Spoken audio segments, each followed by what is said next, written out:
So the next thing I wanted to talk about is this Ruger 9mm by Midwest Industries.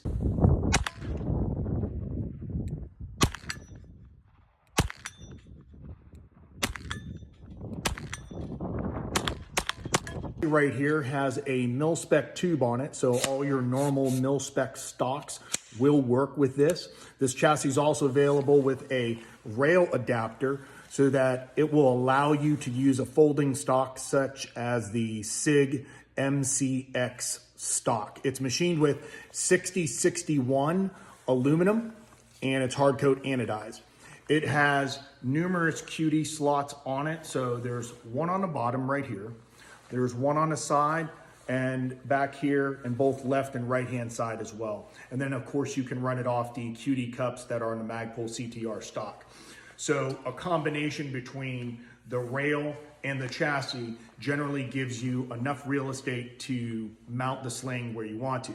For me, I'm having them send me their normal QD cup that mounts up here. And that's because I like going from the back of the gun all the way to the front of the gun. Now I think if they got rid of this slot right here, it would bump everything down a little bit and you could get a QD cup in here. Now that's my only grievance, and it's not like I can't solve the problem by putting an M-LOK rail attachment in there and going in and taking care of that.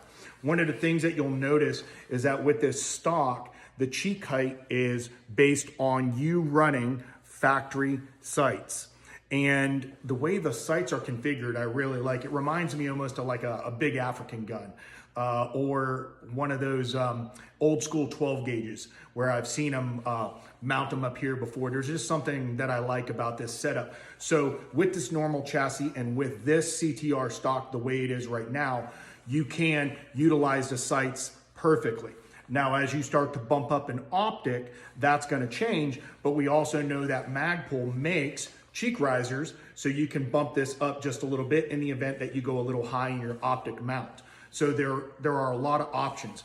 Grip-wise, most of your grips that don't have this really big curve to the back of them are going to work. So you can utilize a lot of different grips that are out on the market, but anything that had, like, say, a high tail on it would probably be a no-go.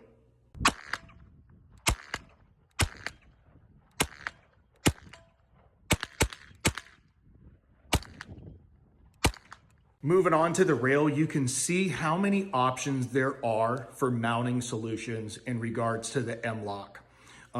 Probably the most I've seen lately on a gun, especially something like this.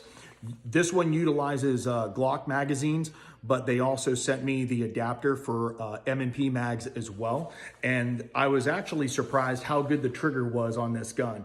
I was expecting it to be a little rougher, but to me, it was just kind of a decent, say, two-stage. Nothing crazy. It's not gonna be like a Geisley SSAE or something like that. But for this type of gun, I thought it was really well done.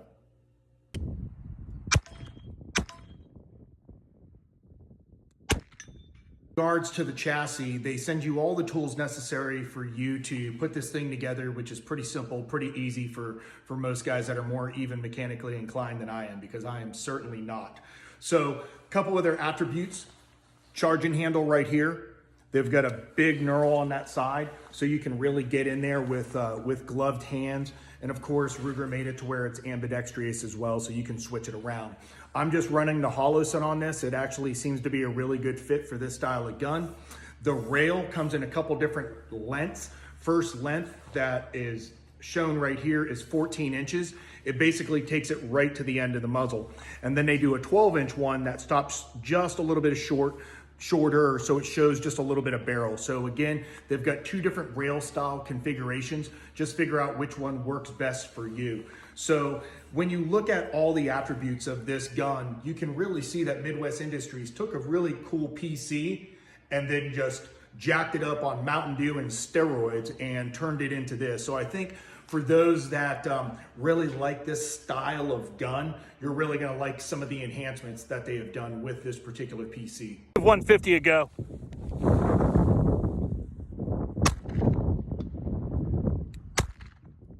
There we go. Hit the stand a little low, but pretty good window we have out here.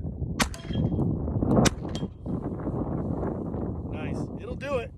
One of the other things that I like about this is not only do you have all this rail space, this chassis configuration, but it also breaks apart.